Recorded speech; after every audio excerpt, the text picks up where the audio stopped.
Hi, I'm Gravity, and I've been offering tips for the question, how do I help my child or the students I serve develop a love of reading? And in this series of videos, I've talked about the importance of us being a model where we show that we are readers ourselves.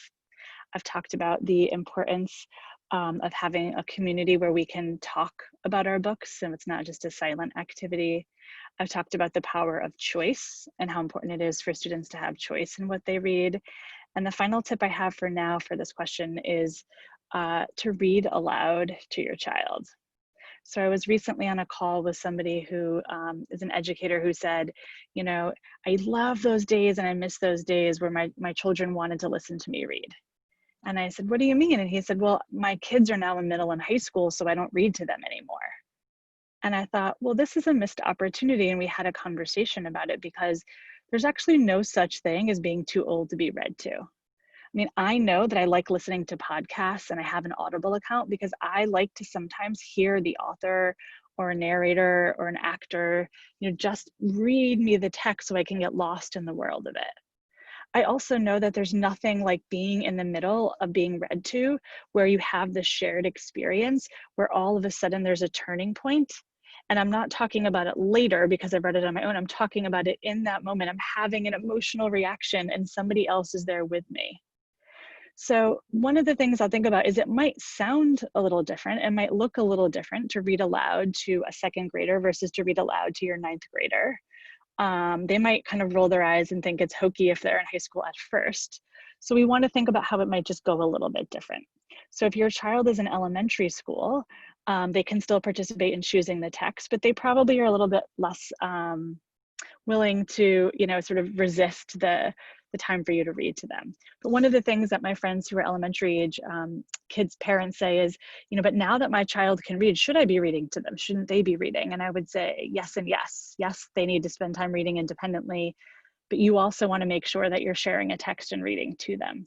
So this might be an opportunity to get a chapter book that's maybe above the level of your elementary child could read on their own and read a chapter or two a night to have that experience.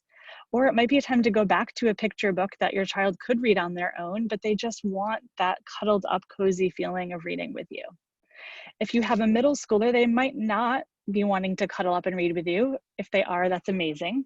But for older preteens, teens, instead, it might be the idea of just picking a book, even if you wouldn't totally love it. Like maybe it's sci-fi or some fantasy thing that you're not into, but they might be, and just reading it to them. So it might be that you take turns reading chapters where you both read aloud to one another.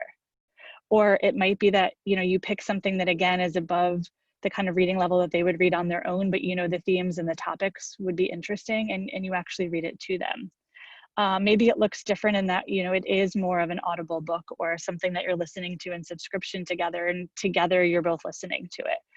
But what you can do in any of those with your teens is to pause and react and to respond and to talk about it in the moment, right? I remember a friend of mine who actually read Twilight out loud with her middle schooler.